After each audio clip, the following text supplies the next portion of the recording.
Welcome to the College Football Show presented by AT&T. What a wild and chaotic year it has been, and Week 14 has proven to be the most consequential week up to this point. Alongside former NFL QB Matt Sims, SportsCenter's very own Skubie Mageza in the house as well. I am Sam Ravech. YouTube chat, if you are watching with us on the ESPN College Football YouTube page, please interact with us. We know there is a ton to talk about, and we will get to it all because as great as the play has been on the field, much of the conversation and the debate has been because of what is going on off the field, which is Lane Kiffin's ultimate decision. Will he stay? Will he go? As of this point, we have no idea. But the good news is we will have the authority, Pete Thamel, join us later on in the show. We will talk about the decision, if one has been made, or what has kind of been the latest in that. So stick with us. We will have Pete Thamel join us. But let's go ahead and start our rivalry week highlights with one of the biggest, most consequential games with college football playoff implications. Oklahoma in a win-and-in situation with their home game against LSU. Tigers hoping to have a new coach by the time this game was over. They do not as of this point again. But pick this one up in the third. We got Michael Van Buren taking the snap. He takes it down to the Oklahoma 1-yard line, pushed out of bounds there, first and goal, LSU. Next play for the Tigers, Van Buren to Xavion Thomas out of the backfield. He goes in for the score. Here comes LSU taking a 10-3 lead later in the quarter. John Mateer, Deion Burks, bubble screen. This is what the Oklahoma offense is right now, Matty. That is exactly what it is. It is just like a one play every so often, and thank God for guys like Burks and Satania, who we will see later here in the sideline. That's right. Oklahoma ties it up 10-all. Fourth quarter now, Oklahoma down 3. Mateer looking wide open down the field. How does this happen? Where's the coverage? I mean, literally, because of these type of plays, Mateer had a huge game, 318-yard passing, a season high against FBS opponents. But he also threw 3 picks in this game. Let's not forget about that. 17-13, smoke him if you got him. Van Buren knocked down in the backfield there. Oklahoma wins it 17-14 the final. Oklahoma, 99% chance, I believe, is what it is, according to our All-State College Football Player Predictor, to 99. reach the playoff at 10-2 now. Yeah, Oklahoma, a ton of good wins, ranked wins on the season. And LSU, again, still awaiting the decision as to who will be their next head coach next year. I mean, we're going to talk about that real soon in this show with Pete Thamel joining us not too far from now. But Brent Venables said it after the game. He said they made a lot of mistakes, penalties, turnovers, but they were still able to win a lot of things that they overcame, and that's the sign of a good football team. But, hey, this next game, Vanderbilt, 9-2 in the season, looking to get 10 wins for the first time in program history. They're the 14th ranked team in the country. If they beat Tennessee, they'll go from 11% chance to make the playoff to 26%. That's something.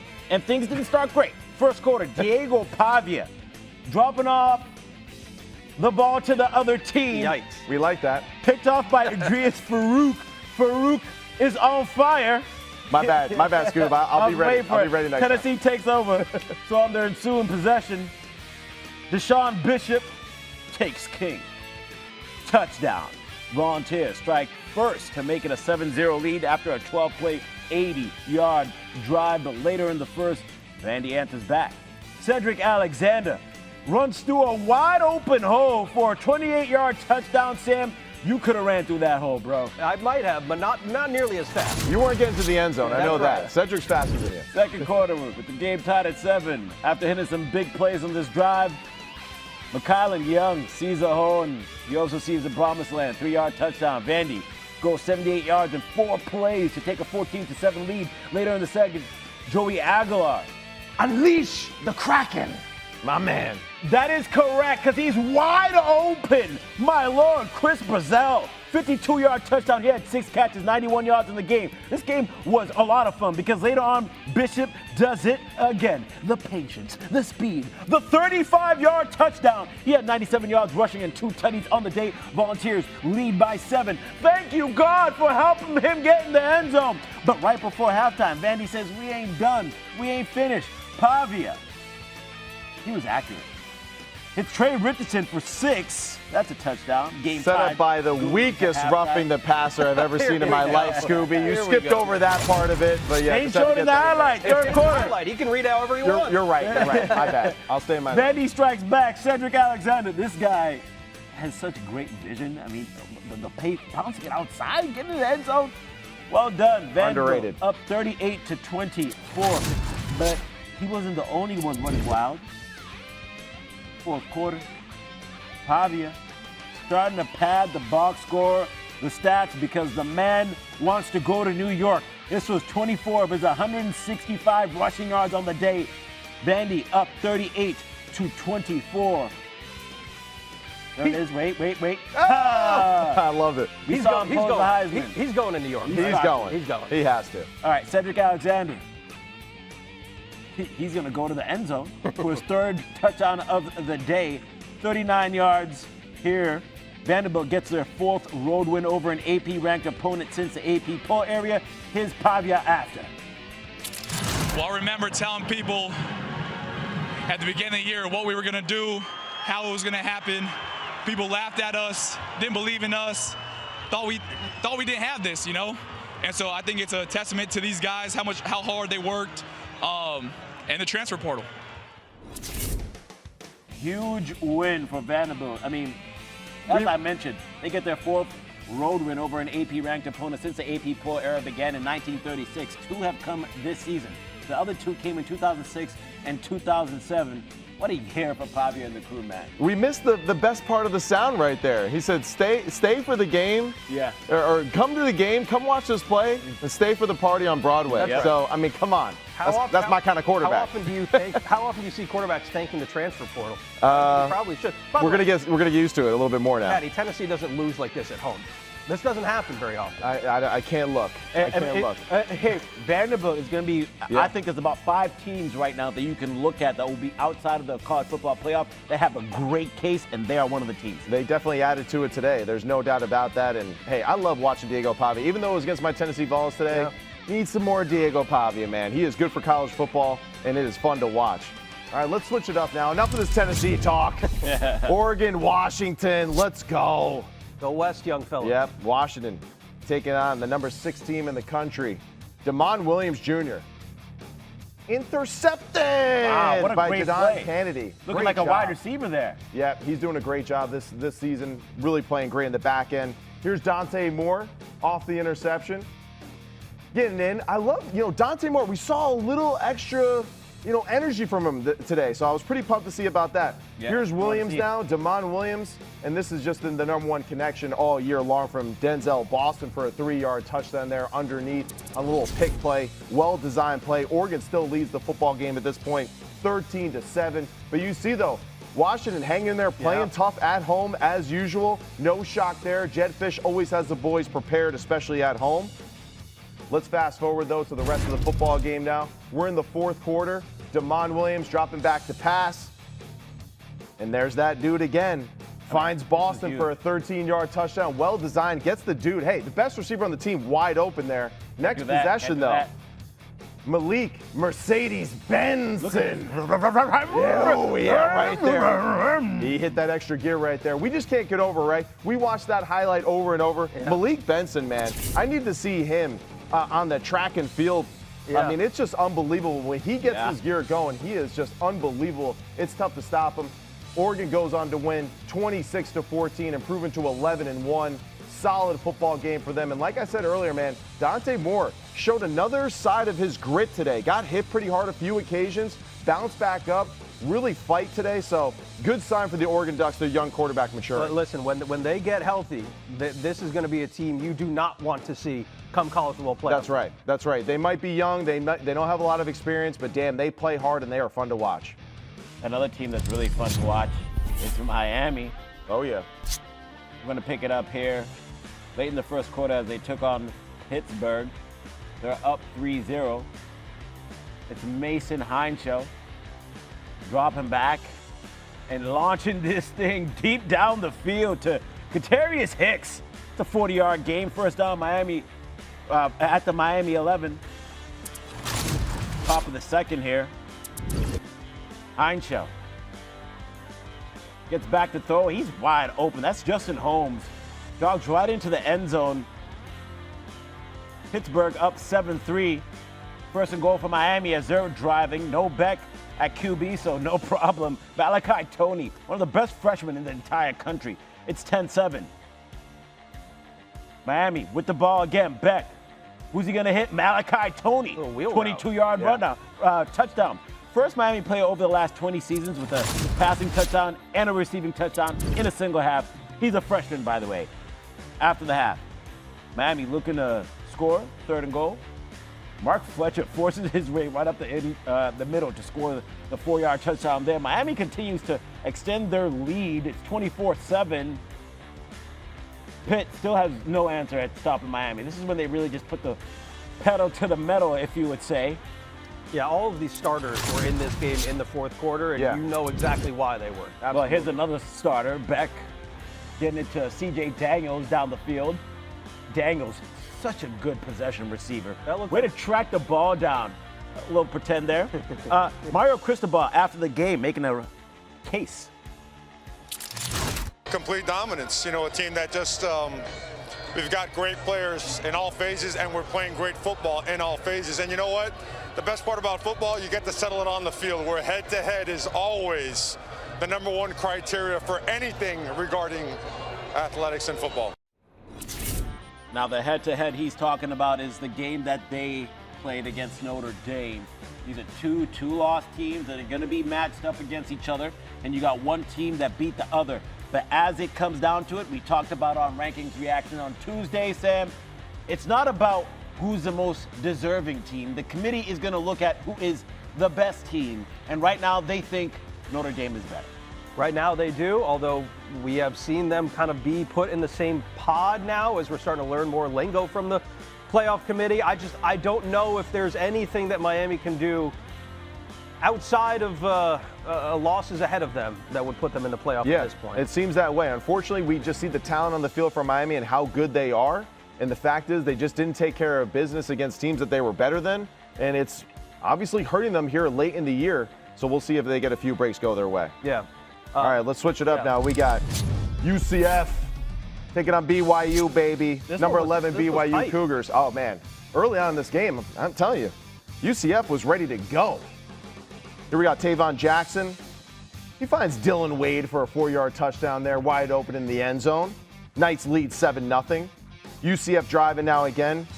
A Jamin Adai here as Jackson drifts in the pocket, finds him in the flat. The young freshman accelerates to get in the end zone. 14-0. Central Florida here up on BYU.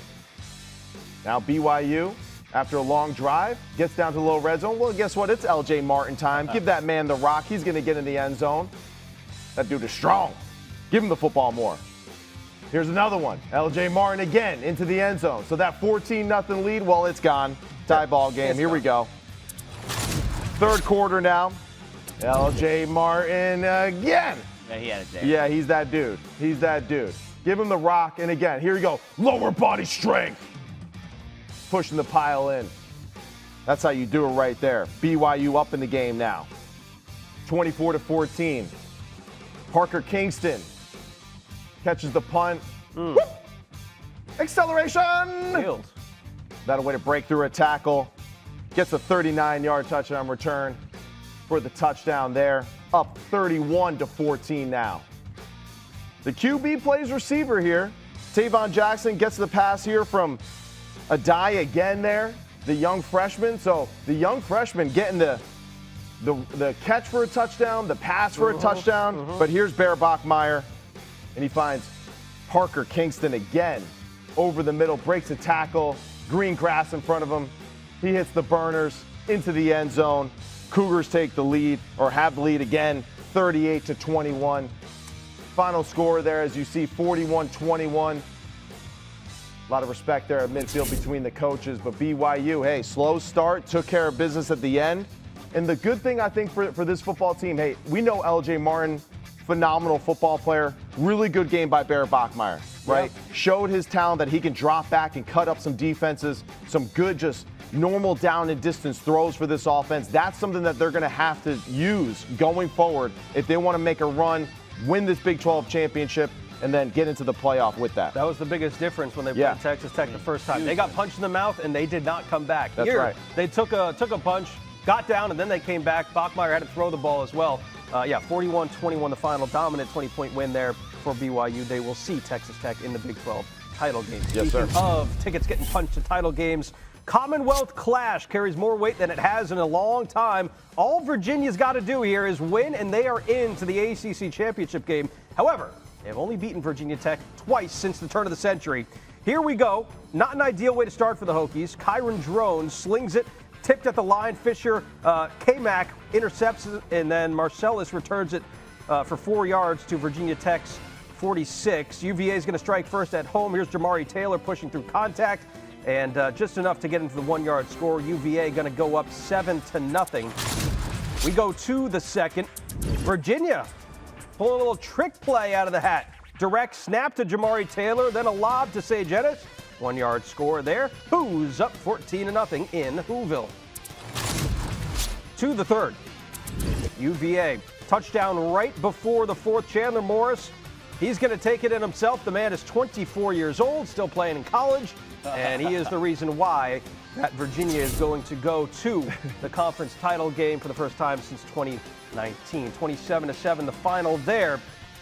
Who Virginia is going to see is still up in the air. Again, at the time that we are live, SMU is battling it out with Cal right now out west, and that's a game as well, a win-and-in scenario for SMU. If SMU loses the game, then a 5-loss Duke would find their way into the ACC title game to play Virginia in Charlotte, by the way, which is only about a 140-mile drive from Durham as well. So that's that's worth a talk. This conference has just been insane all year. Easy to make the argument that no team is playing better than the University of Miami at the moment. However, it is certainly looking like Miami is not going to be playing in the ACC title game. Let's talk Virginia at least. What do you make of the way that Virginia has battled throughout adversity this entire year? And I think Tony Elliott has got to be in the conversation for Coach of the Year. No doubt. Honestly, I think he may be running away with it right now, right? Considering just all the things that they endured a year ago. The way they've bounced back, the leadership of their quarterback too. And that's what's fun about this football team. It's just a tough, gritty football team. You know, there's nothing like super spectacular. There's no extra bells and whistles and fireworks and all that. They just get it done week after week. And it's not the sexiest thing in the world, but, you know, Taylor with his 20 rushes for 80 yards, the touchdown, his pass as well for the touchdown. But you just see constantly throughout the season, right? This Virginia football team, they just make the plays when it matters most. And that's what it comes down to, right? I mean, they're taking advantage of other teams' blunders. They're playing clean football, and that's why they're a 10-2 football team right now. Yeah, we call them the cardiac calves throughout the season just because of how many close games they played, and they should be winning these contests. But here we are, such a remarkable turnaround, as you mentioned, Matt. I mean, just looking at it, they finished 3-5 in the ACC last season, and right now they're in a situation to completely turn it around and win the ACC championship, and they'll be the second team ever to win an ACC championship after finishing the previous season under 500 in conference play. So they're in a great situation right now, and their defense making plays. That's right. I mean, their identity is like, this is a tough football team that has battled, been through adversity, been in the lows, considered as a team that is completely finished. And now here we are talking about them playing in the ACC championship and possibly having an opportunity to even do more. 100%. A couple of things. Cam Robinson has been a big leader for them in the linebacker position, out for the year as well. So how they replace him going into next week, it was a good start today against Virginia Tech with that 20-point win. Second point I'll make here, too, about this program. Think about all of the adversity that they've been through over the last couple of years. With that terrible shooting that happened on campus a couple of years ago, and what this team has been able to go through. I can't even imagine. And as somebody that calls a lot of games in the ACC, I'm familiar with all of the people there in Charlottesville and know the impact that obviously that had on that campus and that football team and the athletic department.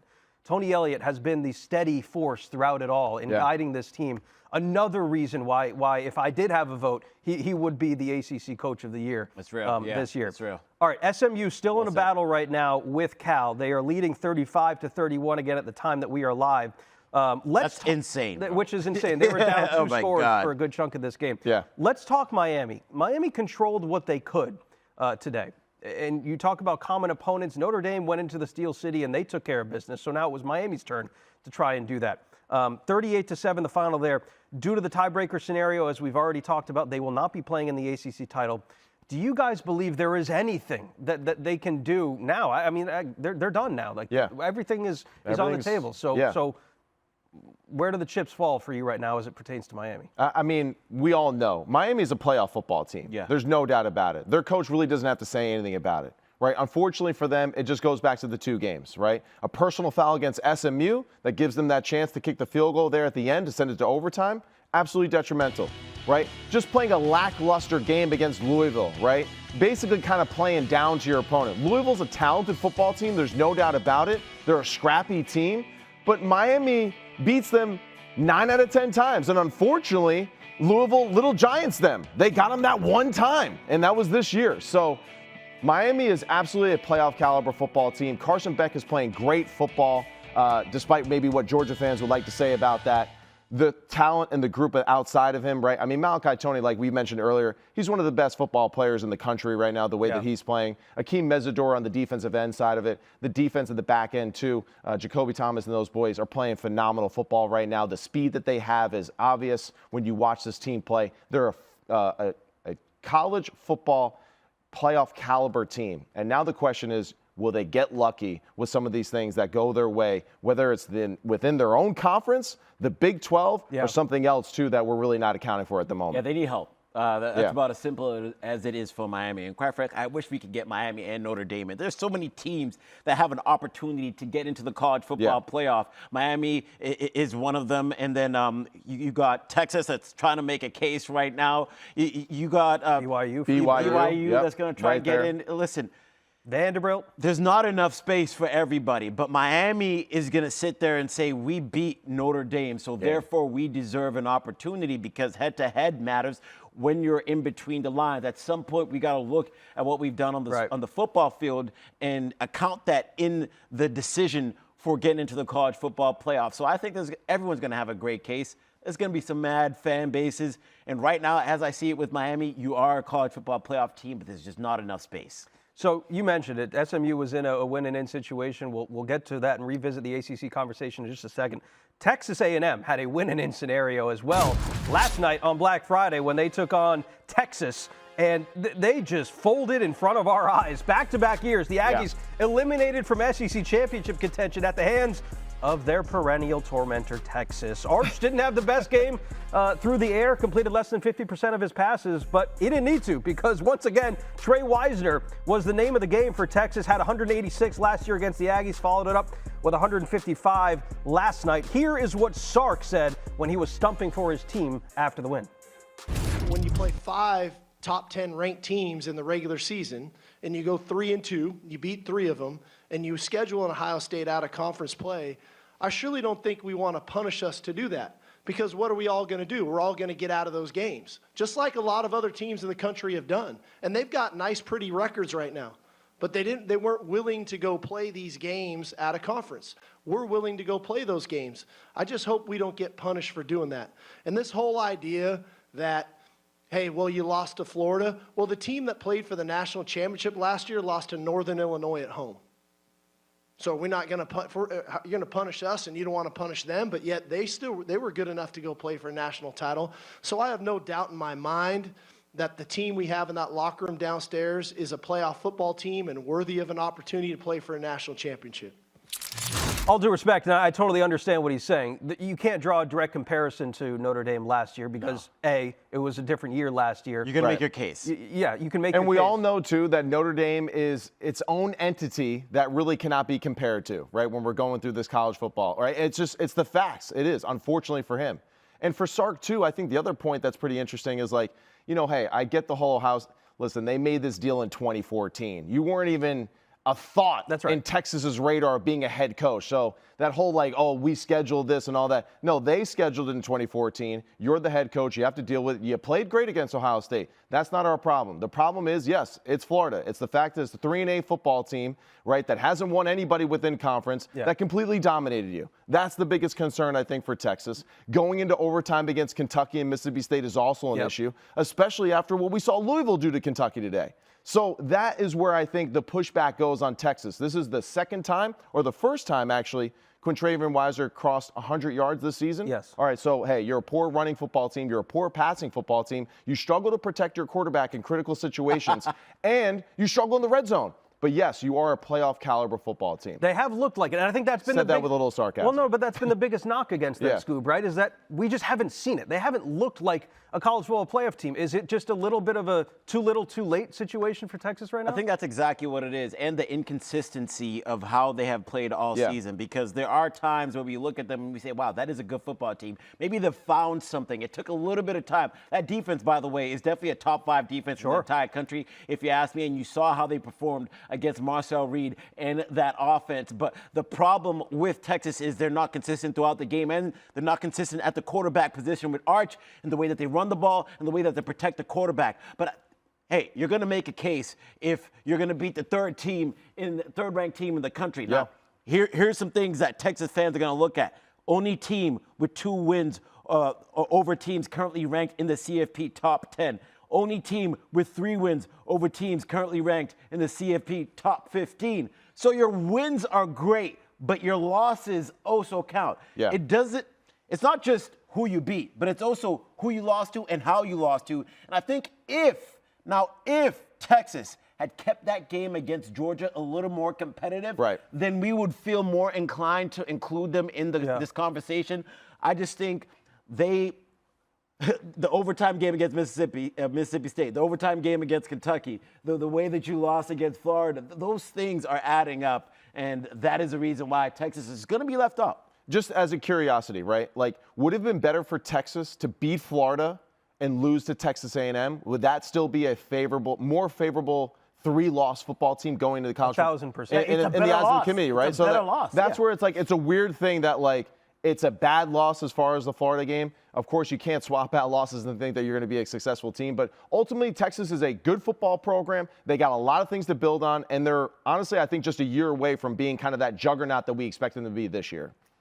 We will get to our second shout-out in just a second. By the way, Alabama just recovered a fumbled punt, I believe, with 10 seconds left to go in the Iron Bowl. They fumbled the ball earlier. So, Auburn has the ball with 10 seconds left. They're down 7. We'll see what happens. Crazier things have happened in Jordan Hare, Scoob. But Vanderbilt looked pretty good against Tennessee on the road today. Oh, yeah, they most definitely did. And I've kind of just been watching Vanderbilt, trying to see what case that they can make for themselves. Now, they have 2 losses on the season. We know those losses are against Georgia and against Texas. But this is one of the 2-loss teams that have done everything that they possibly could in front of them to get a spot in the college football playoff. Now, you put up 45 points against Tennessee on the road. You have a Heisman caliber quarterback in Diego Pavia. He puts up huge numbers. For Vandy, you have increased your chances from an 11% chance to make the college football playoff before the game to now you're around the 25% mark. They're also going to need a lot of help. There are teams in front of them that are going to have better wins.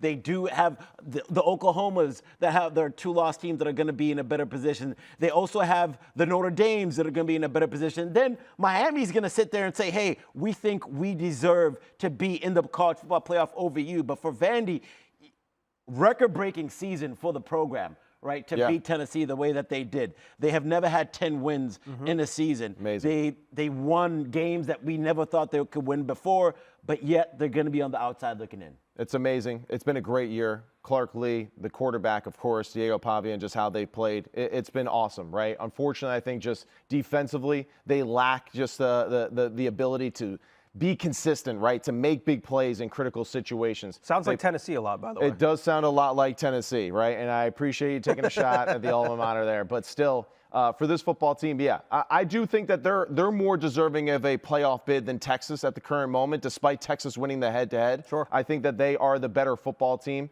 And for this football team going forward, they need a few breaks, but of course, they're a great watch. Cedric Alexander, like we mentioned earlier in the show, is one of the more underrated football players, I think, in the SEC and therefore in the country with his ability to run the football. It's been a great watch, right, for Vanderbilt this year. So Alabama hangs on. They win the Iron Bowl 27-20. Again, we are following along with you guys live. Alabama-Georgia rematch in the SEC title game. I think they played like 3 of the last 5 years in the SEC title game. Also, we were wondering whether or not the Lane Kiffin decision was dependent upon the outcome of this game, because had Auburn won, it would have been Ole Miss and Georgia playing in Atlanta. But Alabama hangs on to win 27-20. We will, again, we have Pete Thamel waiting by. We will hopefully get to him in just a second to talk a little bit more about the latest in that decision. Let's talk about Oklahoma and LSU, because to talk about a game with college football playoff implications, Oklahoma gets in by the skin of their teeth, and this was just LSU almost them lost losing to would have Western opened Kentucky. it would have opened it up for the teams that we've just been talking about to have an opportunity to get into the college football playoff. But a lot of mistakes from Oklahoma today. John Mateer threw 3 interceptions, but he also threw a season-high 318 and 2 touchdowns. Of course, right? Right? Yeah. He's very volatile, if I would say. But there was a lot of mistakes on LSU side with some of the things that they did, some of the decisions that they made, especially towards the end of the game on the 4th and 2. They had an opportunity to essentially extend it and go down the field and score, and then they run this play-action pass that gets batted down. As a matter of fact, if they just handed the ball off in that situation, they probably would have gotten the first down. But Brett Venables came into this season on a hot seat. And look at what he's been able to accomplish with this team. To turn over your entire coaching staff. I mean, the offensive coordinator, Ben Arbuckle, incredible job with what he's done, right? Because it hasn't necessarily looked great, but they've been able to keep things moving. And I think just defensively, when Brett Venables decided to be the play caller for the defense, it also changed everything. So good for them. Good to get in the college football playoff, 99% chance, and a huge win against Alabama this year. Brent Venables is that dude, and I love his post-game interview right there on the field.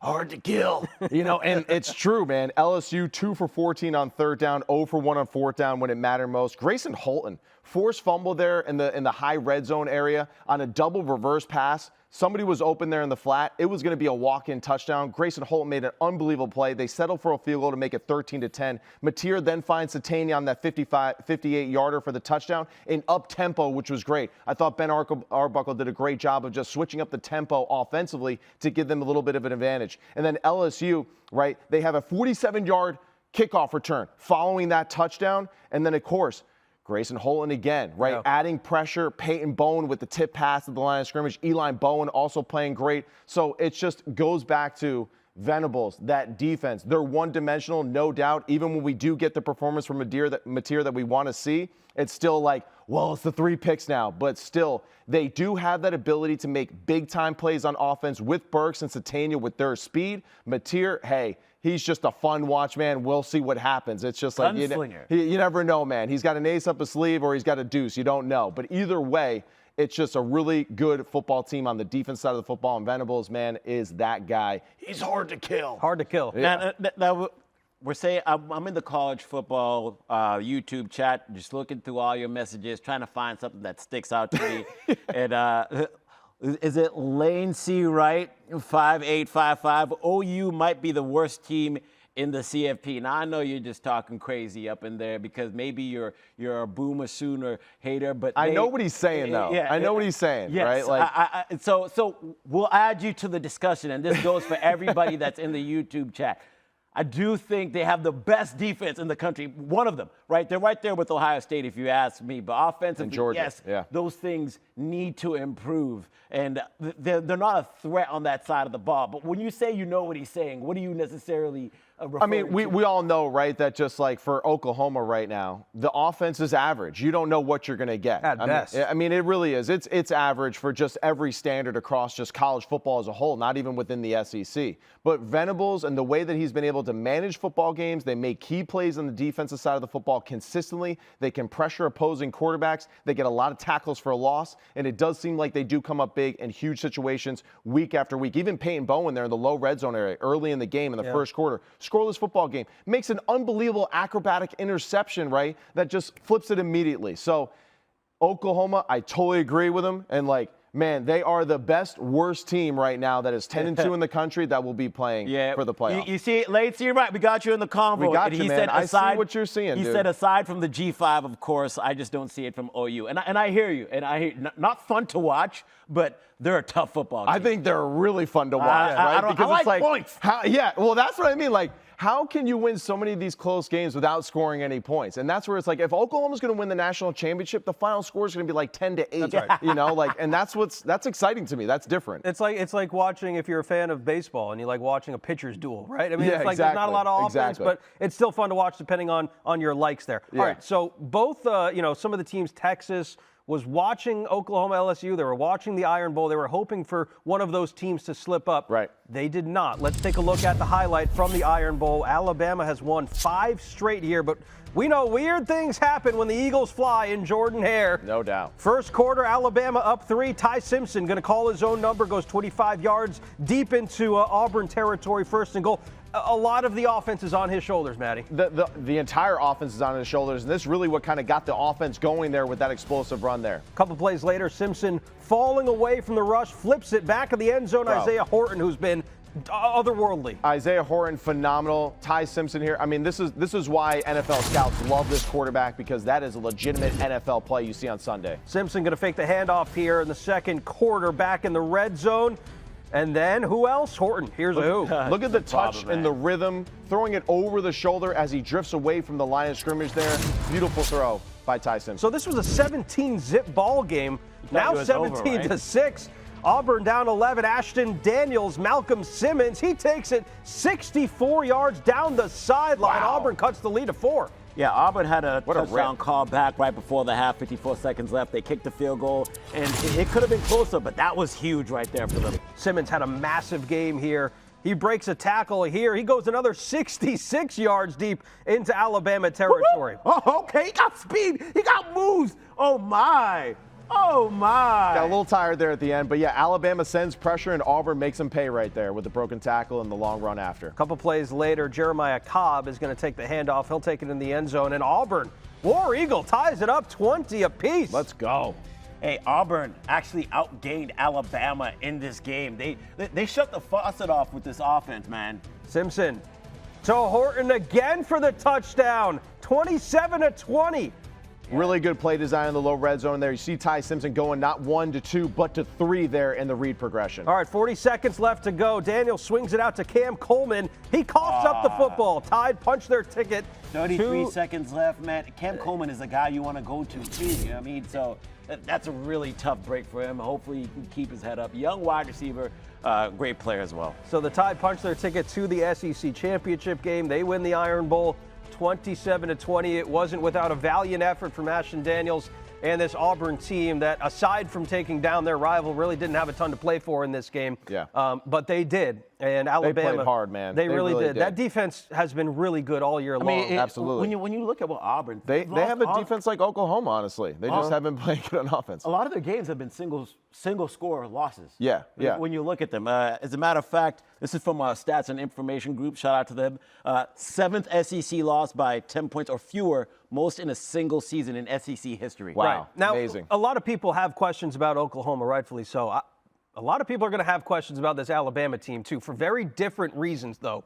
They can score, but they're very one-dimensional, and I think their defense has certainly had some question marks over the last couple of weeks, Maddie. What do you make of Alabama currently now after the regular season is over? See, I think this is the team that gentleman before in the chat was talking about. This is potentially the worst team that's going into the college football playoff. I do. I like the defense, no doubt. Damn. The defense can't rush the passer consistently enough. That's where, like, hey, Ashton Daniels today, and a lot of the game today, he was the better quarterback. He played well. He did a great job getting outside the pocket, made that great throw on the run there for the touchdown. You could just see that his talent, he was able to overcome a lot of these situations. Now that one he didn't, but overall, Alabama's defense at times, it's just a little spotty with certain things, especially keeping athletic quarterbacks within the pocket and just taking advantage of certain plays. Offensively, it's too much on Ty Simpson. It's weighing on the young man. It's only a matter of time, and it has happened already. We've seen it from Ty Simpson. There has absolutely been a regression in this offense in the past 3 weeks. There's no doubt about it, and I just don't know if they can really – listen, the fact is they're going into the playoff with zero momentum. That's the key. They're winning football games, there's no doubt. But Ty Simpson, the whole offense, you can't go into the film room and say, man, hey, we're ready for this SEC game. We got no problem going up against Kirby Smart. Who they beat earlier in the season. No doubt. These are two different teams going two different directions. Absolutely, two different directions. And that's where I kind of go to this. Like, we're getting to that part of the year now where it's all about just the momentum and the vibe that you have. They survived, they advanced today. But I think it's just they're covering up a lot of the holes that they have in the ship right now. And it just goes with, hey, they ran the ball well today. They don't throw the football well. So just like Oklahoma we were discussing, like, hey, Mateer throws it well, then he throws interceptions. You know, for Alabama, I think they're a good football team, but just too one-dimensional with their quarterback. I think it's very hard for them to make a deep run in the playoff this year the way they're structured. Look at Ty Simpson's number the last 2 weeks. Against Eastern Illinois, he was 11 for 16. Yeah. 147 yards, no touchdowns, and 2 interceptions. And then today, 19 for 35, you see it, 122 yards and 3 touchdowns. And he played well today. Huge, right? Yeah, I mean, he played well. The stats are misleading. Ridiculous. I mean, Matt and I looked at each other with wide open eyes like, wow, Ty Simpson, he's the only one that can make these type of throws, going on his back foot, backpedaling, and putting it right on his guy. But then, like, as soon as they scored this touchdown, made it 17, when they made it 17-0 from the last touchdown, then this one gave them their third touchdown of the day, it just kind of calmed down, right? Because Auburn ended up outgaining Alabama in this game, 411 to 280 yards. That's the most yards that Alabama has been outgained in this game since 2014. I mean, this is an Alabama team that has been one-dimensional the majority of the season, not been able to run the ball.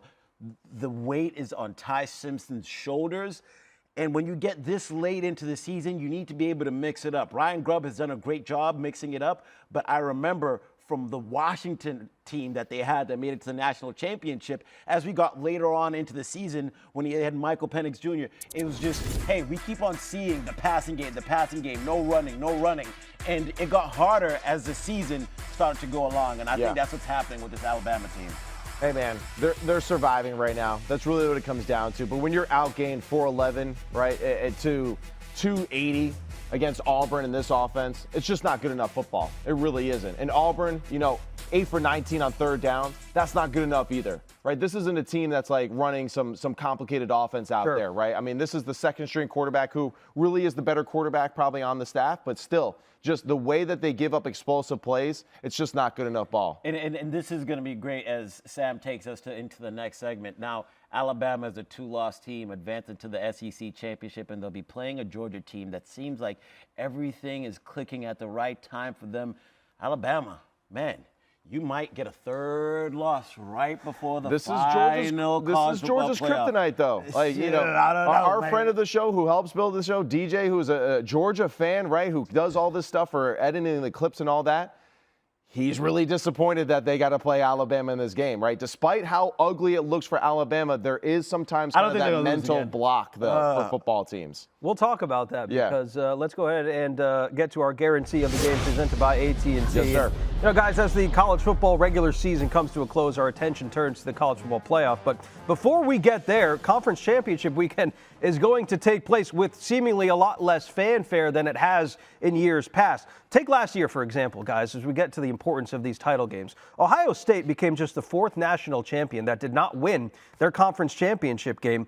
And in this 12-team era, what import or what value should we be placing on these conference championship games while also understanding it may be different for the different conferences that are out there? Matt, let me go first because we had this conversation earlier. Please, all right, so here is my take, and it's different. It's probably different for each conference, but I'm looking at Alabama right now.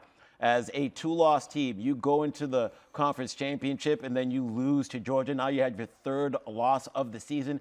And now you're in a situation where you could be at that number 10 spot maybe for the college football playoff. And what we have learned, if BYU ends up winning the Big 12 championship, they could essentially end up being a bid stealer because Texas Tech is going to make the college football playoff. And then if BYU wins their conference championship, they're going to get in, which means somebody has to be bumped out. And you're looking at that number 10, 11 spot. More than likely, a 3-loss team is going to get bumped out because the other teams are 2-loss teams. So if you're Alabama, do you really want to play in the conference championship? Is that the game that is going to kick you out from winning a national championship? But to my understanding, it's just different in the SEC. And this is my time, right, to go. But, we wind you up and you go, man. I get it. And you know what, Skubie? It is. It really is, right? Being a former Tennessee Vol, and listen, we had no shot at winning the SEC. No SEC bias here. That's not cool, man. That's not cool. Dynamite That's not cool at all. And also, Tracy, who works here at ESPN, who was sharing her lunch here with us here while we were watching the Tennessee-Vanderbilt game early on, she backed me up on this thought, right? And I was trying to tell you guys that just in the SEC, the championship is everything, right? Of course, the national championship is important. There's no doubt about it. But I think if you went down the line and asked all of the coaches within that conference the level of importance, the SEC championship versus the national championship, I'm just telling you right now, more than half are going to say the SEC championship means more to us. It really does. And it's just the way that our culture has been ingrained in the Southeastern Conference to believe that. If you can win the national championship, hey, we say we're the best conference in football. No doubt about it. Well, you win that conference, we're like, hey, we're already on our way to being that best team in the country. So I think there's tremendous pride, especially within this conference, that conference game is everything to these football teams. And even with the playoff looming, right, I think for DeBoer, for Smart, for all these guys, hey, put me in that game because it really is just different than everyone else's. And that's why it's the most watched conference championship game every single year in and year out. And I think that's also why we see coaches like they're never going to back out of that opportunity to play in that game because of how important it is to the culture and the fabric of that conference. All right. And things are getting even more more invented it? Who invented it in the first place? Conference championship. Yeah. It's fascinating, Sam. And I'm going to let you go on this question. Are teams going to get penalized for playing in the ACC, in the SEC championship game? Matter of fact, just any conference championship game. If you lose, do they deserve to be penalized? Penalized in what way? In the sense that they're not making the playoff? Yes. So Alabama's the perfect case study for this exercise right now. If Alabama loses to Georgia, are they out now? So I don't think you can make it so like one-sided. So like you have to look at the whole picture for these teams. Alabama, with those 4 ranked wins in back-to-back weeks without an off week, is something that I don't think a BYU can lay claim to. Right. So like their resume Who's on a one-loss football team. But what they will lay claim to is that loss to Florida State, who also got smacked by Florida today. 1,000%. Right. And that's what every Alabama hater is going to bring up. And by the way, real quick, since we were talking, Cal won. They came back and won. All right, so Duke is going to be playing in the ACC title game against Virginia. Insane. It's crazy. What? All right. We'll get to that in just a wild. second. That is wild. They came back and won. I can't wait to watch this game. We'll have to rewatch the tape. But I think it's going to happen. I think it's inevitable. I think the committee last year, remember what that game was like between Clemson and SMU in that ACC title game. Like SMU was down by 20 points or 27 points. They came back and was lost by a field goal, right? So it was like we can't leave them out. So it matters how they lose. Yeah, if Alabama gets blown out by Georgia, I think that opens up at least the pathway for other teams to make it in the playoff. But it's tough to just say to do hypotheticals and not look at the whole picture. Of course, on the season. Somebody the hard said if Alabama loses in the SEC championship, they're not going to be left out of the playoffs.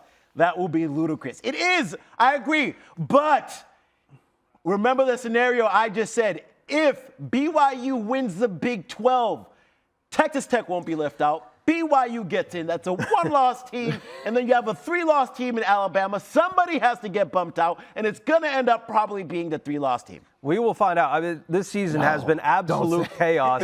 If there was any indication that there was chaos still left, why don't we go out to Cal, fellas, and talk a little bit about the Bears, who, by the way, just fired their coach. How many times have we seen teams come and rally after their coach gets fired? And it happened tonight. Cal gets the ball back after going down a score, 35-31.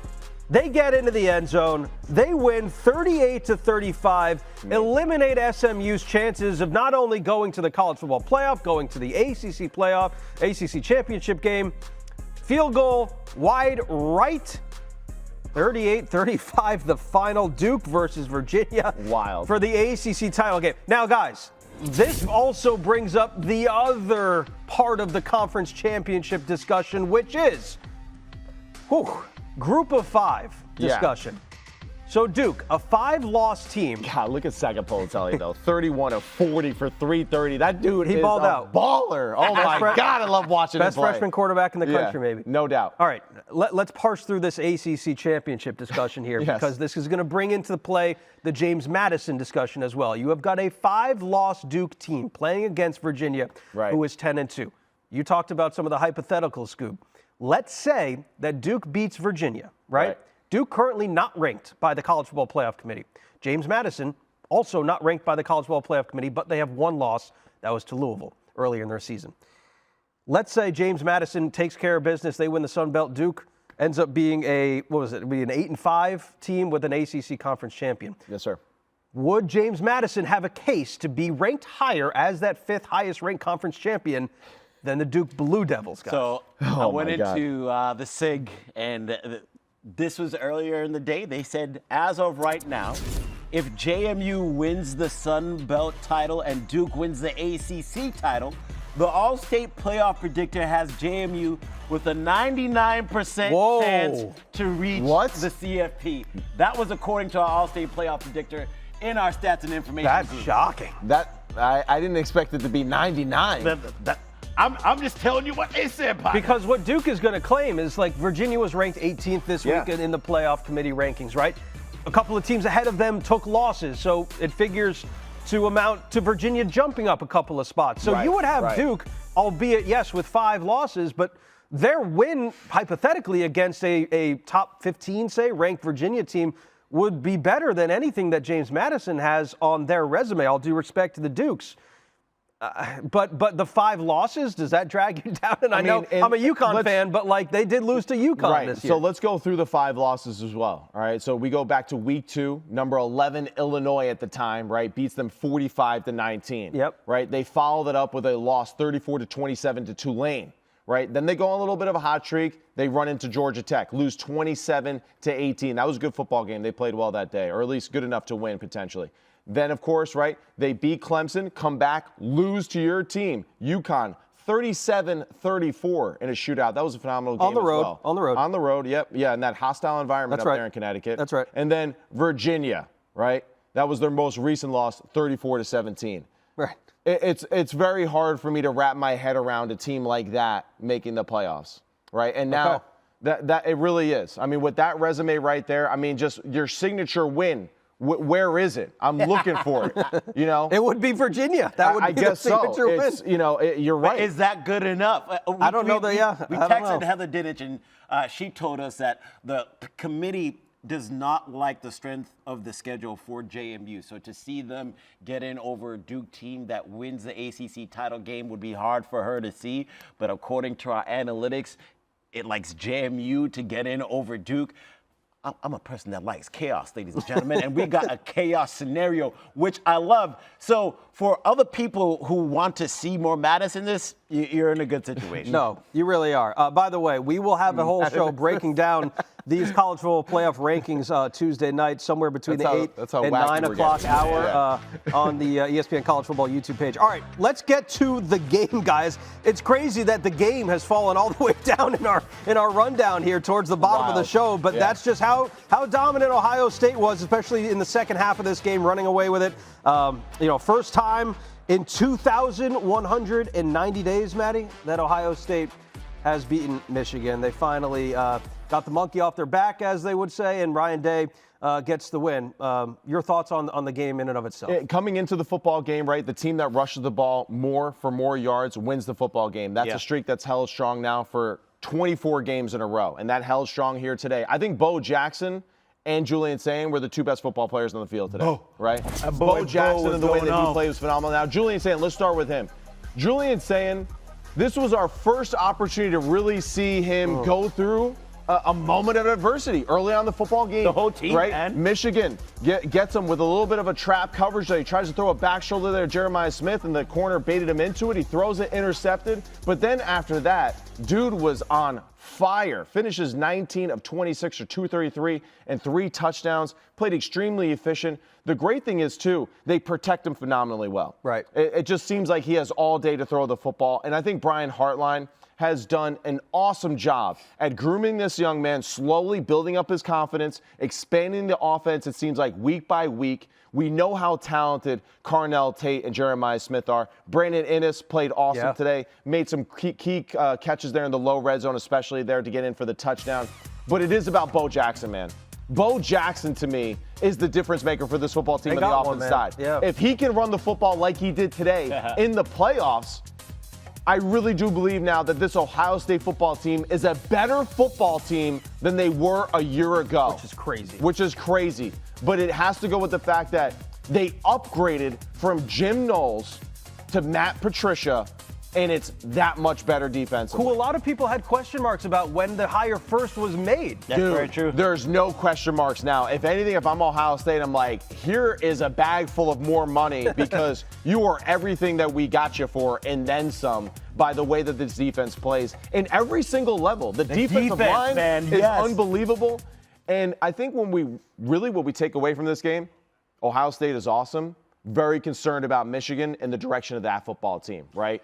I did not see the growth and the progression from that team and Bryce Underwood the way that I would expected, the way that it started in September. So Ohio State, damn, you're a good football team. Can't wait to see you in the playoffs. Can't wait to see you against Indiana in that matchup because I know Signetti's going to have something dialed up for you guys. Yeah, Ohio State, man, that defense has been incredible. It seems like they don't allow more than 10 points at all this entire season. The most points that they've allowed is 16, and that was against Illinois way earlier on when they were ranked 17th. But besides that, the last 4 weeks, it's been 10 points, 10 points, 9 points, 9 points that they've allowed. And then this Michigan team, They got after Ohio State real early, started running the ball, opened up the game with a 30-plus yard run, and then you're seeing Michigan do what they've done recently in this series, and that's be the more physical team. But then you kind of saw this team that hasn't seen that much adversity, Ohio State, as Matt was mentioning, and all of a sudden they bounced back and they took full control of this game. And then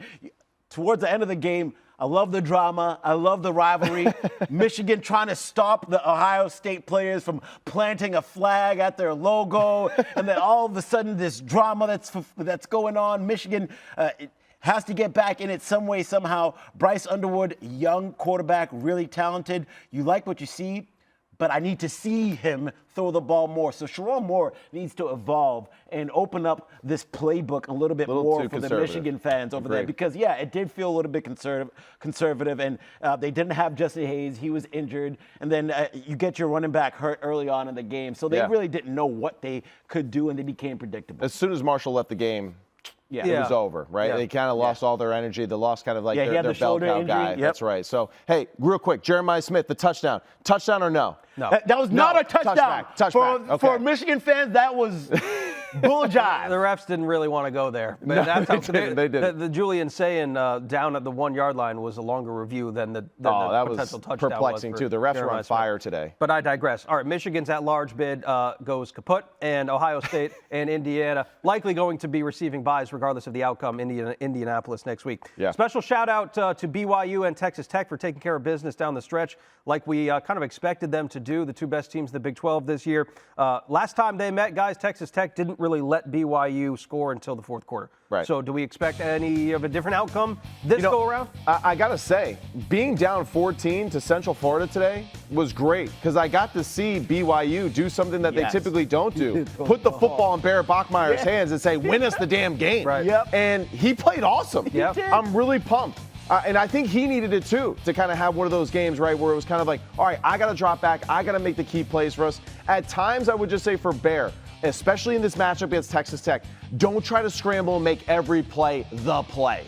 It's okay. Check the football down. Take a smart sack here and there. Punt the football. Play the long game. Survive. Don't force errant throws early on in this football game against Texas Tech. That's what hurt you last time. Texas Tech forced too many turnovers, forced too many errant throws. They really got after him. Play smart football, Bear. Take your time. Let the football game come to you. Allow your team to win in a balanced approach like you've done all year. Texas Tech is the better football team, But as we see, when you play a team twice in 1 year, anything can happen that second time around. Yeah, like I said earlier in the show, I love chaos. And if BYU wins this game, we got more Dr. Doom chaos. over here. Yeah, keep it coming. But Behr Bachmeier it is going to be the answer in this game. The way he played against UCF today was a really fun. 21 for 25, 289 yards rushing at 84% completion percentage. That's the part right there that made me say, oh, okay. When they need him to do so, he can throw the ball. I mean, we were just talking about Michigan, how they were in a situation where they needed to throw the ball, and they just couldn't. They don't have the capacity to throw the ball, but they do for BYU. Now, Texas Tech, I think that's a more explosive offense. I think that defense is a lot tougher. Jacob Rodriguez, I mean, that's a guy you're talking about. People were saying he should go to New York for the Heisman. So threw an interception in the low red zone today. I don't know. That wasn't a good look. That's true. That's true. But Texas Tech, they've done everything right this season. And quite frankly, I think they're going to win this game. But do I want them to win this game? No, because I want chaos. But well, what happens if they lose? Are you going to leave a two-loss Texas Tech team out? No. With what they I did think this year? Texas Tech is a legitimate college football championship football team. I really do. And I mean, even Romello Height again today, like he didn't even have to play, honestly. But he got out there, he got a sack and a half again. The defensive line, their front, they proved to you just in this modern world of transfer portal and just investing in the right places that you can change your team in just 1 year. I think Behren Morton, the way they're playing offensively, Caleb Douglas, of course, Dickey and Williams at the running back positions have been really good and consistent throughout the season. So I think this team has all the pieces. Now it's just like, hey, take care of business, beat BYU, and we don't have to worry about any of that. Yeah, and let's not forget their only loss of the season was without their quarterback. They're undefeated. That's right. With their quarterback under center. It was Will Hammond against Arizona State, a wild game, which they almost came back and won. So they have that one loss, which the committee will keep in mind that this loss happened without their starting quarterback. That's right. All right, so I think all of our Power 4 conference championship games are locked. Crazy to think that we have come to the completion of the regular season. And still no Lane decision? It's tomorrow, Lane. You were supposed to give it to us today. Officially 12:01, Sunday, November 30th. Like, what are we doing? Time now for the playbook presented by Modelo. We go back to the touchscreen with our very own QB, Matt Sims. Matty, after Texas Tech took a loss to Arizona State in mid-October, everyone kind of put the Red Raiders on the back burner. But since that point, they have outscored their opponents 211-36 with an average margin of victory by 40 points. And Behren Morton's a big reason why this offense has been a wagon down the stretch. It is, man. And you've been hearing me all day, like leading up into this event, right, that just I love this dude. I think he's a phenomenal football player. I think he's one of the more underappreciated quarterbacks in the country right now. And also Texas Tech being one of the more underappreciated football teams as a whole. No doubt. But we're going to highlight the offense here today because that's what I do. I break down offensive plays. That's what he does. All right, we're going to get a little short motion here by Caleb Douglas here right before the snap. You see we have a tight end wing set here. We're going to run like basically a through route, seam route. Caleb Douglas with that short motion now, he is going to run that seam. And then the wingman over here, he is going to be that wide and go route. So for Behren Morton, right, we're going to get a quarters push coverage here. So it's one-on-one here in the boundary with this corner here. And now this safety and this safety are all working in tandem together to stop these seams right here. Sure. And as this plays out, we're going to see one, right, Caleb Douglas and his big body frame in the low red zone. We're also going to see how Behren Morton can just rip it into tight coverage. Now, great job by West Virginia occupying this inside seam route. This safety now, when he sees his backer taking care of business here and this backer dropping under here in the hook area, should push to Caleb Douglas and really collapse this window here. He's late to doing that. Behren Morton hits that last step and throws an absolute rifle head high right to the big receiver there at the goal line. And this is what I love too. Plant, you see him load that back foot. It looks like a great baseball hitter right there, getting ready to swing on that fastball pitch. As soon as he sees this safety, misplaced just a step, rips it right there underneath the upright for his big, tall receiver to get it for an easy touchdown. Now, he did not play in the Arizona State loss. But, again, since that point, it's a correlation to this team playing well and him being healthy and being able to plant that foot as well. It also helps when you have a guy like Douglas who's just a playmaker. Here's his second touchdown. No doubt. And I appreciate Mr. Ravech here, right, because I didn't have this play in the playbook at first because it's a fade. It's one-on-one. Right. But you're highlighting the fact that this dude is that guy. You need to have that one-to-one connection in the big-time games like this. And this is a great example of it. We saw it in BYU. We're seeing it here again against West Virginia. We expect this to happen against a West Virginia team that's struggling. Sure. But we're just going to highlight again the fact that it's players over plays.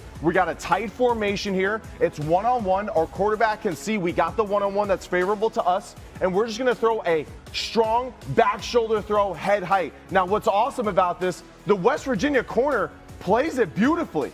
But now we're really going to highlight the fact of Caleb Douglas' ability and concentration. He's mid-air right now. Ball is tipped up in the air in front of him, and he does a great job of, one, getting both feet down. He's good in the league and in college football, and securing the catch right there. Really awesome moment for this offense right there. So, Douglas, 7 touchdowns on the year, 6 of which have come in the last 5 games. Right. What have you noticed from this Texas Tech offense since Morton's come back healthy and Mac Leftwich working with them now? Man, you could just see that the chemistry between these two guys, right, like it's real now. Sure. You could see that there's that sixth sense being developed, right? And this is a great example of that, right? And I love that you're queuing me up this well right now, right? I mean, we're like these two right now. Postseason we're form. in postseason form right now. So we're going to get this motion here across to a 3-by-1 formation.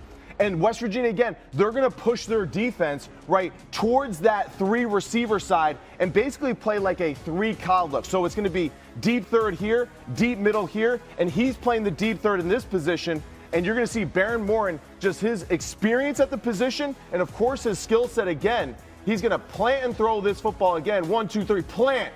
Ball is out in time, in rhythm. You see the lane here between the 2 West Virginia defenders. He's going to slice that perfectly.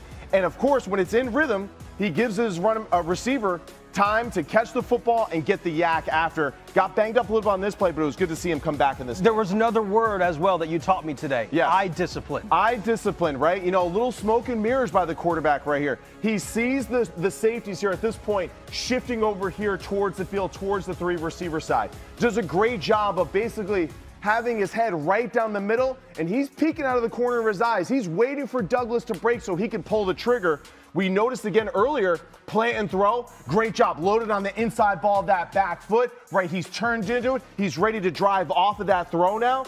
And then, of course, as soon as he plants, that's where the eyes get back to him. Great job of moving defenders and creating more of an open space for the receiver to get open.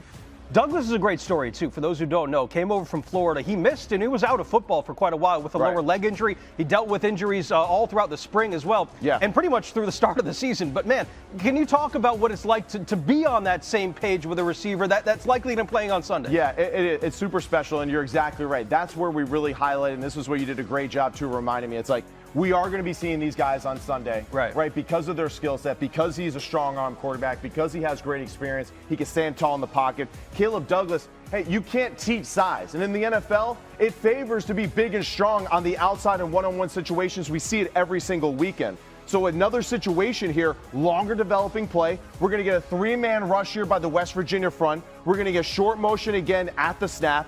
And now Caleb Douglas is going to basically just run like that deep high pylon route or high post route through the opposite side of the offense. And now this player here, over here, deep hook, right? So for Behren Morton, this is a really simple concept that kind of plays into just a tendency that Texas Tech does consistently, right? So we're going to look high-low here. We're working this deep hook route.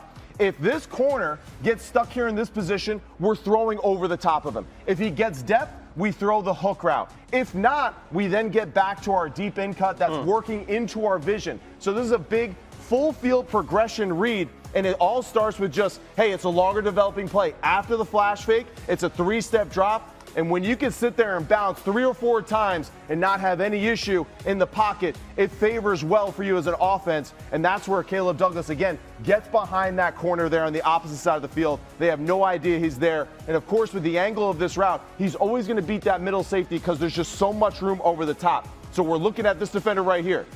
In this position, hey, you got 2 guys covering one. That's perfect. Hey, it's 2-on-1, but for the wrong guy. Now it's 1-on-1 for Caleb Douglas. And you can see here, right, look at Behren Morton, all the room he has here to throw him open in that play. And he does a great job throwing it out there nice and high and soft, making sure that the guy can catch the football and, again, set up a nice touchdown for them. They are a wagon, and they matched the highly heralded 2008 team with 11 regular season wins. Sir. Each win coming by at least 20 points as well. They will see BYU in a rematch in Arlington for the Big 12 title game. Thank you, Maddie. That was the playbook presented by Thank you, Sam. Modelo.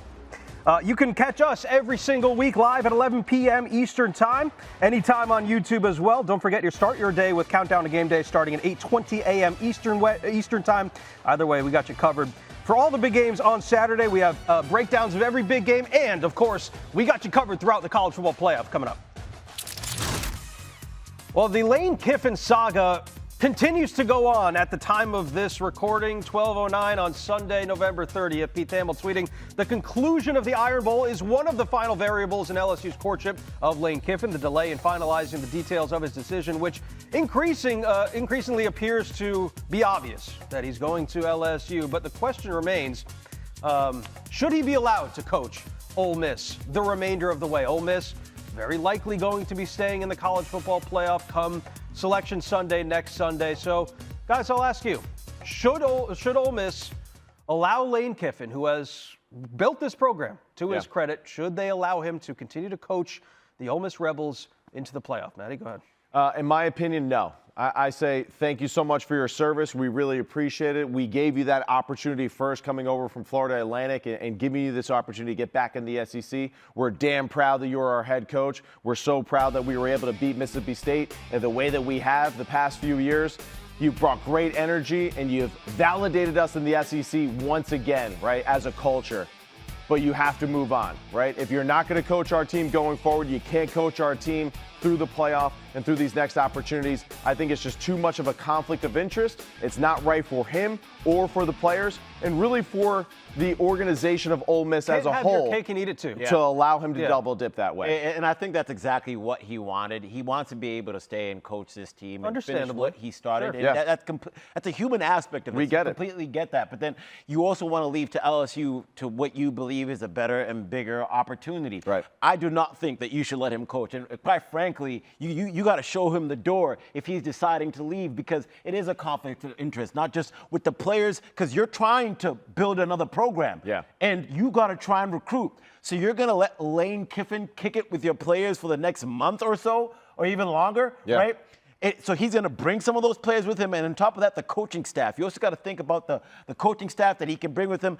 I think overall for Ole Miss, you are in a tough situation because you want to be able to finish this season. You've never had a season like you have had this year in the history of your program. Right. This is the peak of not just your program's history, but Lane Kiffin's entire career. That's right. So it is tough to look at this and see Lane Kiffin walk away from the most success that he has ever had. This is an unprecedented situation, because I don't think we've ever been in a place where you look at a head coach, he's successful, he's about to go to the college football playoff, he has an opportunity to win the title because they have the talented players to do so. No doubt. But he's leaving that team to go somewhere else to try and do the same thing that he already has the opportunity to do at Ole Miss. Which, by the way, nobody is forcing Lane Kiffin to do anything. This is a decision that he is making.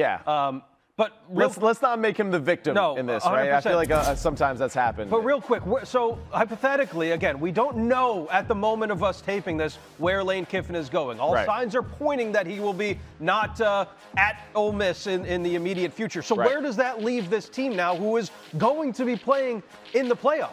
Yeah, well, now it's up to Joe Judge, right? Charlie Weiss Jr. to kind of steady the ship, right? And just run this team and this offense with Trinidad Chambliss the way that it's going. You have a fantastic running back in Kawan Lacey. You have a phenomenal skill group of receivers that surrounding him, a really good tight end, guys that are going to be playing on Sundays. So you still have an opportunity to accomplish everything that you want to as a program without your head coach. And let's also remember, too, there was another guy who left a program that was highly decorated, that was really close to winning national champions, and he left there to go to LSU. And it didn't go well. Sure. Name's Brian Kelly. All right, left Notre Dame. Notre Dame's been doing fine, right? So we got to remember, Ole Miss and Lane Kiffin in this situation, the grass isn't always greener on the other side, right, for them. Let's keep those things in mind, you know, and that's where I think, Skubie, you make a great point. Like, he built an unbelievable foundation there. I thought he was going to stay at Ole Miss because I thought that he would be the only face on the Mount Rushmore of Ole Miss history. They built statues to him. Yeah, him and Arch Manning, you know, so that's why I thought they would have a chance to retain him.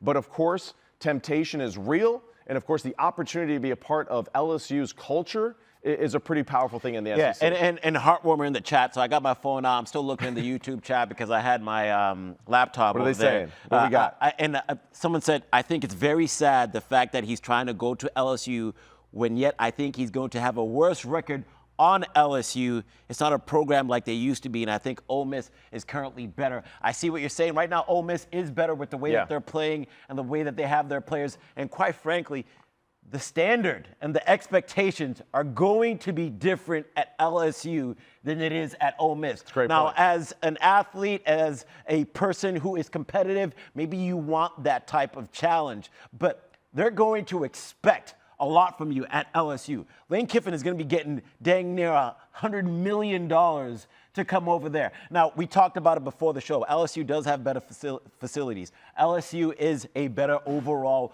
program. LSU, historically, will be able to recruit, right? You've had national championships over there. You have a lot of players that are in the NFL and really successful. His mentor, Nick Saban, a head coach there, national champion there, right? So you have to think that they had that conversation as well. Over the last 5 years, nobody's won more outside of Georgia and Alabama than he has at Ole Miss in the SEC. So, yes, while the grass isn't always greener, historically speaking, Scoob, you mentioned it, LSU has had that top-tier program in the SEC. That's right. But we're seeing coaches in this conference stay put. Clark Lee is staying at Vanderbilt. You're seeing Eli Drinkwitz stay put at Missouri. So there's something to be said for that. Those guys are content with where they are, and they are program builders. Lane Kiffin's a program builder, so he believes that he can accomplish something that he can't at Ole Miss if he does indeed go to LSU. And keep in mind, y'all, the high school recruiting begins in December. Transfer portal window opens up in January. The reason why they were waiting for that Alabama result is because Lane Kiffin will be coaching next week. Now that he's not coaching next week, he's going to start. By the way, we don't know. We don't know yet. We don't know yet. Allegedly, we don't know yet. But the writing is on the wall. But we don't know yet. It's not looking good. But the thing is, he's got to start building the program for LSU now while trying to be the head coach for Ole Miss. That's why you got to tell him, yo, we're good. Peace out. Yeah, that's right. And I think ultimately, too, the whole SEC championship game, that was kind of going to be like the swan song for him, for Ole Miss and all them to separate. Hey, we're champions of the SEC and all that. But unfortunately, there's other plans in the works. It's not always a storybook ending. You can't always write your storybook ending. And we will see what happens with Lane Kiffin in the near future. Likely a decision to be made, but reporting still out there. But as of right now, we basically don't know. So we will pontificate and hypothesize all we want. Hey, update from the Notre Dame-Stanford game, guys. I was wrong about this one. I said, hey, keep an eye on it. Keep an eye on it. Late night kick out there at Stanford, and 35-3 right now. You know, I guess Jadarian Price, 15 yards. You know, they're holding him down. You know, but yeah, unbelievable, man. Notre Dame is just a machine right now, and they don't mess around, man.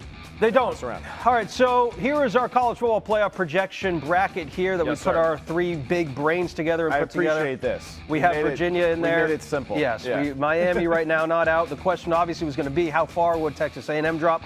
Right. Number 3 spot to number 7 right now, but let's walk through this here. All right, walk through Tulane, Oregon.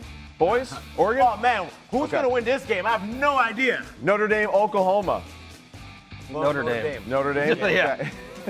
By the way, how many points do you need to score in that game to beat Oklahoma? Like, for Notre Dame, they got to score what? Like 17. 20, 17? 17, 21, something like that. All right. Ole Miss, Virginia. What a fascinating game that's going to be. Yeah, that is really interesting football game, right? And we'll see. That might change. We might think differently. The teams that have fired their head coach the following week, they're usually the most dangerous. They're better, yeah. We just saw that with Cal. That's right. Alabama, Texas A&M. This is a really interesting game because most recently we don't have a great memory of Texas A&M or Alabama. And Alabama, even though they won, still not feeling that confident about it. I mean, here's the thing about Texas A&M. 7 wins versus teams with losing records, a combined 11-41. 4 wins versus teams that fired coaches in the season, and a 1-loss team with a winning SEC record. There we go. Let's get this. Let's get this. You want to compare them? Yeah. Where am I going here? Alabama. There we go. There we go. All right. So strength of schedule 7 to 19. Okay. Which defense do you like more? Oh, we're missing this. Which defense do I like more? Because I don't know about the offenses. Both have question marks. I think I actually prefer Alabama's defense as a whole better. I do. Okay. Yeah, I do. Especially, too, just like secondary-wise, linebackers as a group. No doubt Torian York as a single, like, no doubt Cassius Al, awesome. But as a whole group, going with Alabama. Well, I mean, who just won them the game against Auburn today? It was their defense. That's right. They made a defensive play. Wasn't always pretty, but yeah. Alabama struggled historically with running quarterbacks. Right. That was all I would caution. Is Marcel Reed a true running quarterback, though? I feel like he makes plays with his legs, but like it's not something that he wants to rely on. He is kind of more of a pocket passer in my eyes. I'm going to go with Alabama. Okay. I'm going to pick Alabama for this one. All right, Oregon, Texas Tech. This is a super fun matchup. I like this one a lot. Yeah. A lot. I'm kind of leaning towards Texas Tech, honestly. I like Oregon. You like Oregon? Tell me how healthy Oregon is at that point of the season. I might pick Oregon. Okay, all right, so let's just go with Oregon for now. Yep. That's fine. That's fine. Notre Dame, Ohio State. Man, these two just cannot get, like, We they're can't always in the separate them. quarterfinals. No, we can't separate these guys. That would be a tough match. I wonder if Notre Dame jumps Oklahoma from the 9-8 spot. That's a good next point, playoff too. rankings, but regardless, they would still be in the same. They'd still be in the same game. So I think Brian Hartline is awesome, and I think Ohio State has enough dudes to break away from that defense, and they protect well enough too. So I'm taking Ohio State. And we finally saw them go through some adversity. That's right, and we know Bo Jackson is becoming like running back number 1 without a doubt. Rematch of the regular season here. This is Ole where it Miss, ends. Georgia. I mean, This is where it ends. This is where it ends. Is right, right. Indiana. Cleaner football team, right? Yeah. Just kind of do a little of everything well, but I do think that that's a good matchup for Alabama because Indiana isn't a super complex offense, but they're efficient. Oregon, Ohio State, man, it's hard for me to pick against Ohio State, man. It really is. It really is. What about this? Georgia. That's fascinating. Yeah, I like this. This would be a fun matchup, no doubt. DJ, my boy. Got Ohio State fan. This is the last thing DJ wanted to see, by the way. Have we ever had Georgia in the finals at this point with all the brackets that we've done? No, so we've never gotten them. Yeah. So this is the one path that we've seen from them that actually works out in their favor because we have had them out. I mean, your thoughts really quickly, Ohio State, Georgia, what does that game look like when you think about that game in your mind? I think about the Georgia team trying to control the clock. And they're going to be really smart in confusing that young quarterback in Julian Sayin. Now, this is a Kirby Smart that is a defensive genius, and I think they're going to be able to get after the quarterback, maybe not as well as they have done so in the past, but you're going to try to keep that offense off the field. I think low scoring. That's what I think. I mean, I think it has to be low scoring if Georgia wants to win the football game, I think. And I like Gunnar Stockton just to take care of the ball. He's a great manager. He's not going to hit you for big play after big play in flashy ways. Yes. But you're still going there. I think so. I think so. Because I think overall, They're a wagon, dude. The team defense, right, and the speed of the defense is just different. And for Georgia, no doubt the skill group is playing better. Not sure if the receivers are going to be able to separate from that secondary consistently enough right through the air. So I don't know. It's really fascinating. I got to see somebody give him at least a push. People are saying maybe they can do it in the Big Ten championship game. I think that the two hardest matchups for Ohio State really would be probably like a team like Notre Dame or Oregon, just because there are balanced. Oregon with the good team speed, on the defensive side of it. And I think they are. They risk it enough defensively to where they can force Julian Sayin into some errors. Fair enough. All right, we got conference championship week coming up, so we will update our game picks as well. Yes, sir. See who we're going to be picking here. First updated. Yep. We're back. Wait a minute. Wait a minute. No. Snooze, you lose. Snooze, you lose. How'd that happen? How did that happen? We had an early lead. Oh yeah, we both I picked Texas. We took you Texas. picked A&M, I think. Texas fight. Yeah, Texas fight. So let's go. Let's dip right back in the well, Scoob. Fear not. You got a chance to come back here next week. Come on, man. SEC championship game between. No, we'll go Big 12 first. All right, BYU, Texas Tech rematch. Texas Tech, man. We're all going Texas. We're all going Tech. Okay. Yes, it just makes sense. We'll save you the time there. We're all going Texas Tech. All right, let's still do one by one, though. Yep, Scubie's next. Texas Tech. Do you think it's at least Texas a little Tech. bit more of a competitive game this time, though? I do think All it'll right. be different. I do. And I think Behren Bachmeier, like I said earlier, right, is just a more mature, experienced quarterback, Right. and he understands his role a little bit more now against that team. BYU fans travel, by the way. Yeah. Ohio State, Indiana. Ooh. What do you guys I got? think I picked Indiana just sure to mess did? with Ohio State fans, so yeah, I'm going with Indiana. I picked Indiana too. You did? Okay. Meanwhile, you guys picked Ohio State Yeah. to win the national. You just They said didn't they're win- a wagon. They didn't win the You just conference said they were championship. bad. They didn't win the conference championship That's right. last year. Thank They you, won Sam. the title. He We just never goes, said man, that they they're won a the wagon. championship. They are a And then wagon. he picks against them. I'm going to Ohio State. So we That's got right, one yeah. Ohio. So you saved the graphics. Yeah, here. this is how I'm going to catch up. Let's All go, right. baby. Is that- Once I actually was going to go Indiana, and then I heard they went with Indiana, so I switched it. All right, so let's go to the SEC championship now. Georgia and Alabama. Again, these two teams playing in very different ways right now, Yeah. going in different directions. Yeah. Maddie, who you got here? I picked Alabama just to go with the team that seems to just have like the mental edge over Georgia.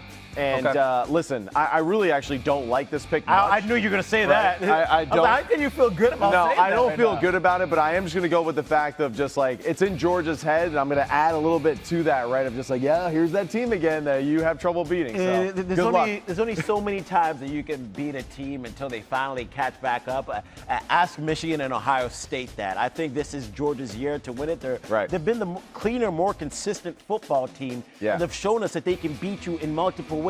They can throw the ball. They can run the ball. They can play defense. They'll hit you on special teams. So I like Georgia to win this game against Alabama. Finally, Kirby Smart can get that Just much slay out. the dragon, Yeah, no exactly. doubt. I picked Alabama as well, which means, Maddie, you and I both picked It's going to be a Georgia huge week. and we picked Georgia and Ohio State to go to the championship game, We but did. we also picked them to lose their conference. Well, yeah, there you go. We have no This is effect wild. on that. If Have you no effect on that. contradicted Hey, your own those take. good losses are going to help them Program propel builders, them baby. into Good the losses. championship. Yeah, okay, good it's a losses. psychological no thing. doubt, All right. no doubt. Duke has had 5 losses on the year. I don't know if they're good.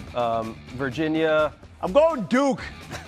Yeah, listen, I didn't even know Duke was playing in this game. Our until, producer like, 5 Brian seconds said he ago. picked Virginia for all of Yeah. us. So I guess we're all I going just with told him I'm going Duke. Let's go Virginia. Nah, All right. Virginia is the logical choice The here. Cavs. But They beat 'em come earlier. on, Duke, Yeah. win the game. They beat 'em Win earlier the in game. the season. This guy. That would You're certainly just bring evil, up man. chaos. Yeah. Yeah. All right, that's all the picks, I think. All right, we're through. We got conference championship week coming up next weekend, guys. So what a season it's been, right? It's been I mean, awesome. We're already through the regular season. It really has. It really has. And the whole ACC thing, man, like I need a break. It's been a lot. Every week, it's like all these combinations of teams. Glad it's finally set. We'll have a clearer Yeah. picture next week, I think. After I hope after- we have madness. Alabama loses. You want madness? I want Duke clear wins. picture. Yeah, that's right. BYU wins. Oh, That's man. what you want if you like Imagine chaos. BYU wins. Alabama wins. Who else? Duke. What if they win, right? What Right. happens? Like, man, it's unbelievable. And of course, college football just never disappoints. Okay, last thing before we get out of here, for those who are still watching, Yeah. I'm just being told 9 a.m. press conference tomorrow morning. Lane Kiffin will hold there in Oxford, so playing we games. will find 9 out. a.m. 9 a.m. It's already so it's going to midnight, be a bro. long night. Just say it And, now. they got, by the way, they got my guy Marty Smith holed up in the Ole Miss football facility. There. I mean, He's yeah, been they there. locked him in They the locked him closet in right now. They locked him Yeah. in. All right, thank you so much for watching the college They're playing football the show music, get presented us by off like it's the AT&T. Maybe the next time we're on, we'll know who's going to be the coach at Ole Miss and LSU. Yeah, we'll see. We'll see. But maybe not.